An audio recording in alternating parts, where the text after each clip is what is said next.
പോയപ്പോ ഫ്ലൈറ്റിന് ഒരു കുഴപ്പമില്ലായിരുന്നു, നല്ല സ്മൂത്ത് ആയിട്ട് പോയത്. പക്ഷെ ഇങ്ങോട്ട് വന്നപ്പം ആ പൈലറ്റ് പുണ്ടമോൻ ഓടിച്ച് ശരിയല്ല, ഉള്ള കാര്യം പറഞ്ഞാൽ ഓടിച്ച് ശരിയില്ല. മേഘത്തിലെ കൂടെ ഒക്കെ ഇടിപ്പിച്ച് കയറ്റി പുള്ളിക്കാരൻ കൊണ്ട്. അതാണ് പ്രശ്നമായത്. പുള്ളി എന്തോ മറ്റേ ഫാമിലി പ്രോബ്ലം പറയലായിട്ട് ആത്മഹത്യ ചെയ്യാൻ നടക്കുന്ന ഏതോ പൈലറ്റ് പുണ്ണയാണ്.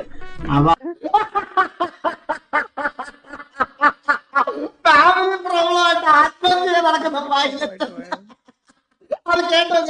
ഓടി ശരിയില്ല, മേഘത്തിലെ കൂടെ ഒക്കെ ഇടിപ്പിച്ച് കയറ്റി പുള്ളിക്കാരൻ കൊണ്ട്. അതാണ് പ്രശ്നമായത്. പുള്ളി എന്തോ മറ്റേ ഫാമിലി പ്രോബ്ലം പറയലായിട്ട് ആത്മഹത്യ ചെയ്യാൻ നടക്കുന്ന ഏതോ പൈലറ്റ് പുണ്ണയാണ്. അവ കൊല്ലിക്കാൻ നോക്കി, ഉറപ്പായിട്ടും കൊല്ലിക്കാൻ നോക്കി. അവ അതും 1-2 പ്രാവശ്യം 3 പ്രാവശ്യം വലിയ കട്ടറെ കൂടെ കയറ്റി. 4-5 പ്രാവശ്യം 6-7 പ്രാവശ്യം ഒക്കെ നല്ല അടാ ഫുള്ളനക്കം ഫുള്ള്